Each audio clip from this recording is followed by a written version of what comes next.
izithandwa zami ngifuna ukuhlala evangelini kaJohannes chapter 14 verses 1 to 12.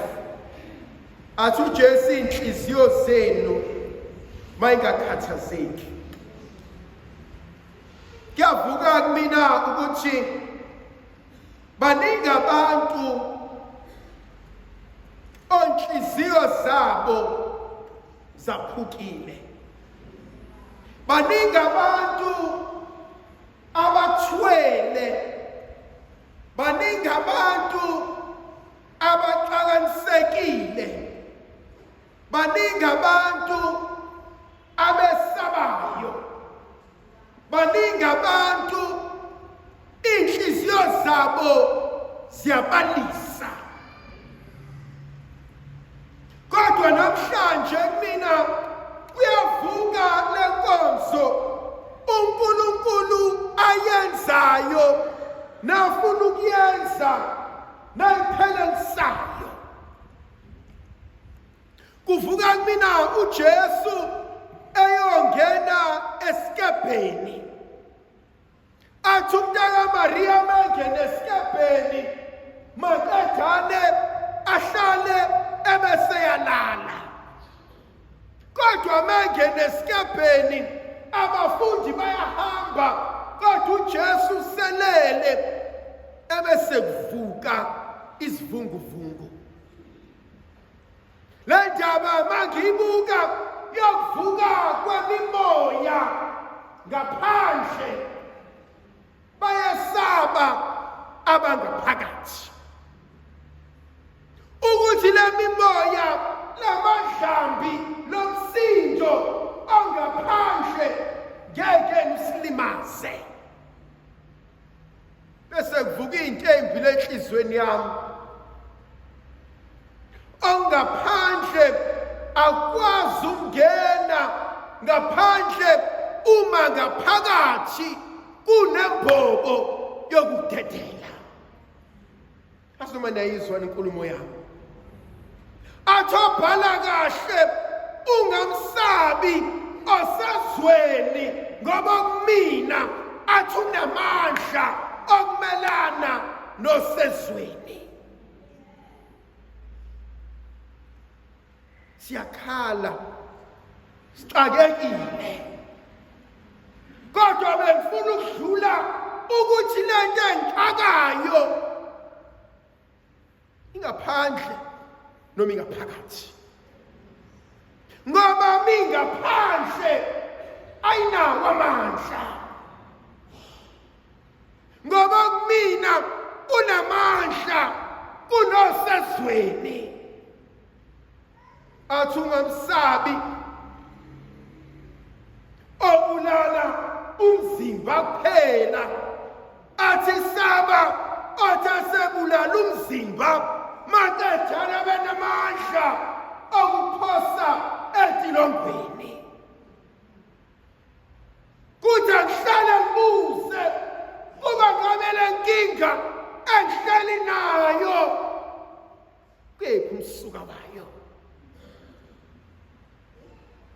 Ngoba umsuka uma ungaphakathi yena ngidinga ukusizakala, kodwa umsuka uma ungaphandle uJesu bayeke balwe izimpi zabo akuzona zakho, bayeke bakhuluma izinto akuzona zakho, bayeke bakuhleka khona kwakho, bayeke bakuzonda khona kwakho. Kodwa inhliziyo uma isibalisa, kodwa inhliziyo uma isizonda, kodwa inhliziyo mayingasalali then sekunenkinga. uJesu inhliziyo zenu ingakhathazeki. Ngelinye ilanga lamadoda ayahamba, uJona usethunyelwe eNiniva, athi obhala kahle yena wayesethatha indawo yakhe. Ugibele emkhumbini orongo, lithi izwi likaNkulunkulu kwavuka izinto. Hayi kusahlala entwana yodwa, konakelephi ngaphandle noma ngaphakathi. Yayihamba yonke imkhumbi, wakhetha yethalashishi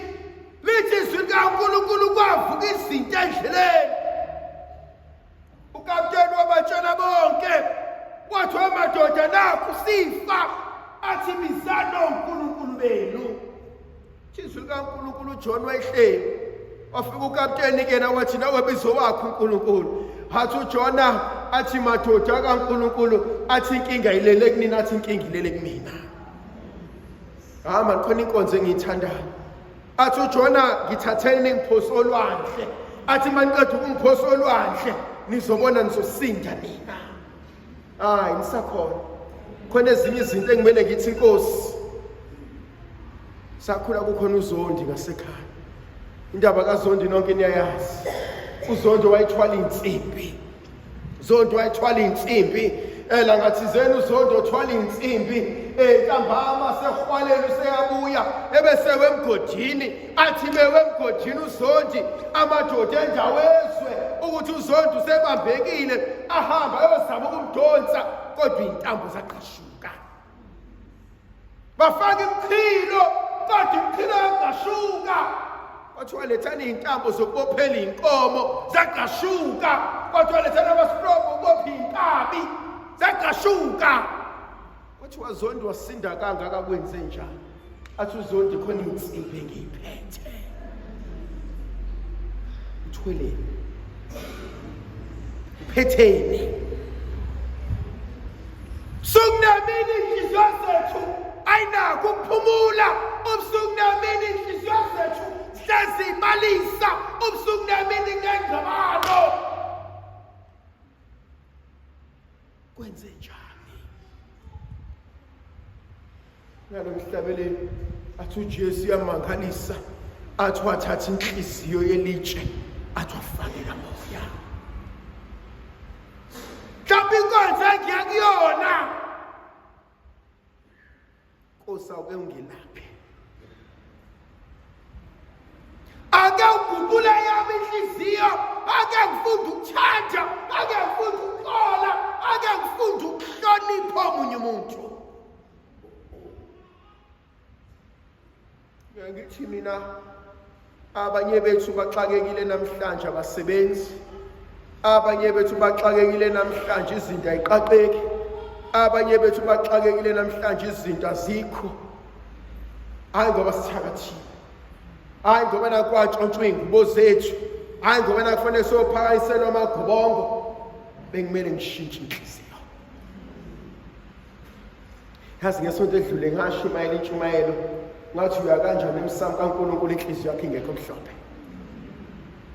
Khuleka kanjani kuJehova inhliziyo yakhe ingekho mhlophe. Hlala kanjani nabantu abacingela amacebo amabi. Hlala kanjani nabantu abazonda ngakho konke ikona.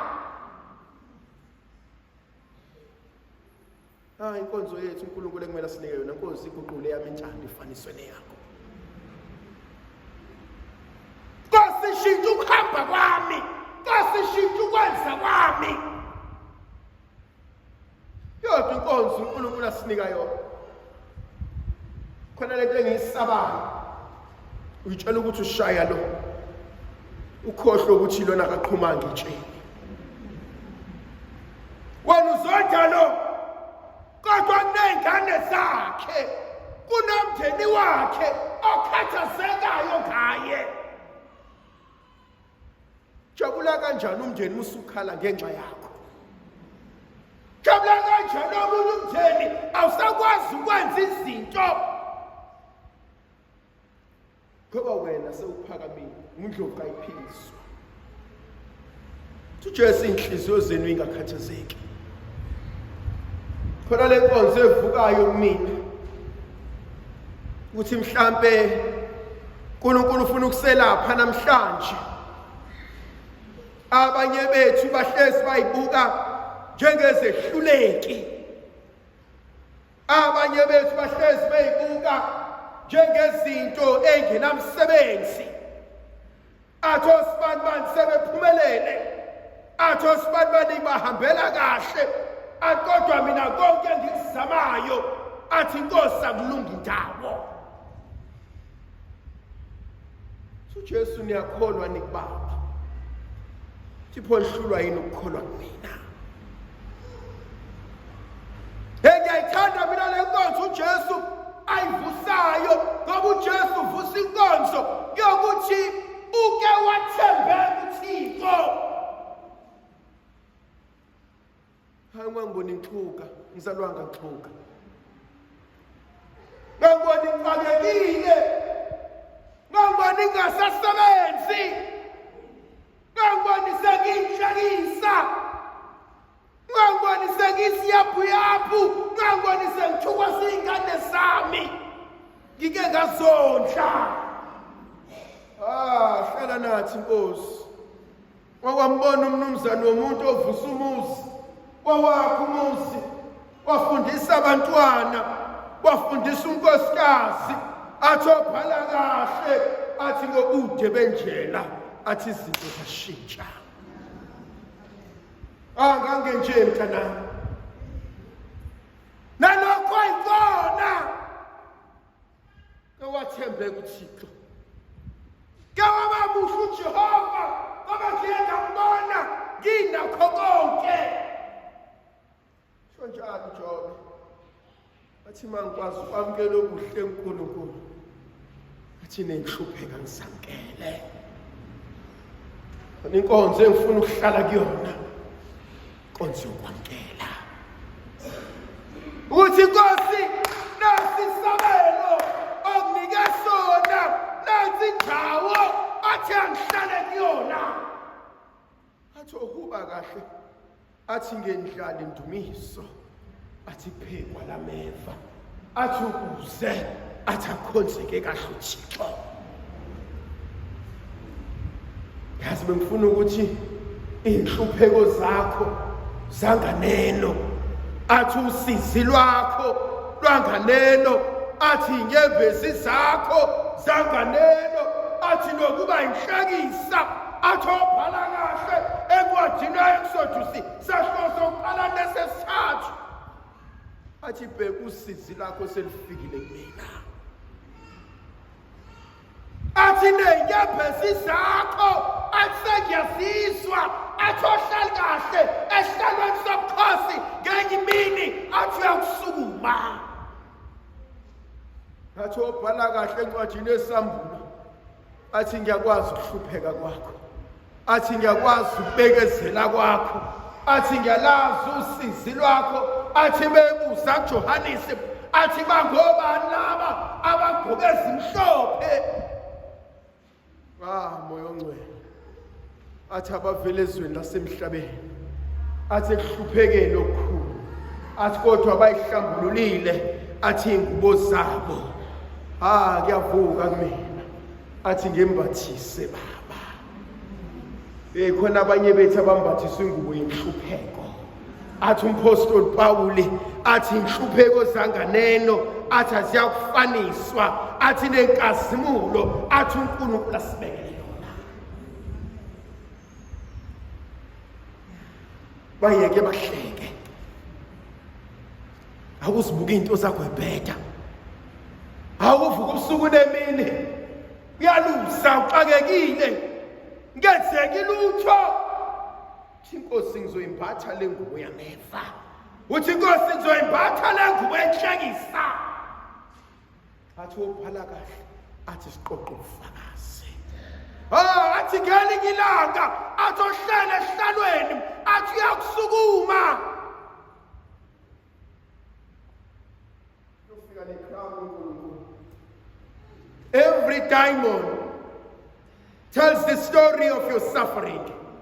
Every diadem athi uyibuka Nkosi yani le athi uyakhumbula athi uyathakatha Nkosi yani le athi uyakhumbula athi umtshotshile Nkosi yani le athi uyakhumbula athi waxabanisa Nkosi yani le athi uyakhumbula bonke sebekushiyile uyanaka uNkulunkulu ngenhlamba yena ubeka idayimane ngenhlupheko yena ubeka izinto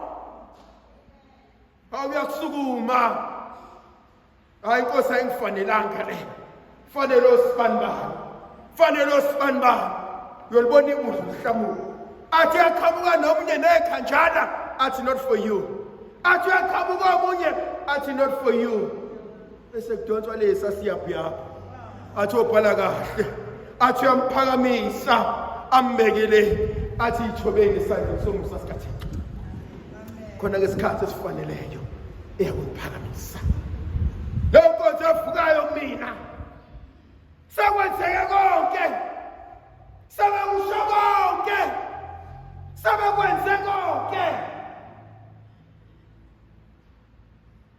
yazi uNkulunkulu ngiyamthanda. Neyazi inganekwane, i-fairy tale. Yazi abanye bethu bophenduka osindelela uma befika ezulwini. Yothi mekubona uNkulunkulu athi uNkulunkulu nginesicathulo. Lo uyasifuna. Lo ufuna ukuyokhoza. Lo ufuna ukuyalungisa. Bese kuthiwa lo hleli phansi awuze la. Asifake singene. Athi inhlupheko zanganeno aziyukfanekiswa nenkazimulo uNkulunkulu asilekelele. Athi umkhosi olPawulu athi amehletha wakaboni. Athi nengqondo ayiqondi kodwa izinto esibekelwe zona. Ngegama likaYise nendodana nomoya ogcinileyo.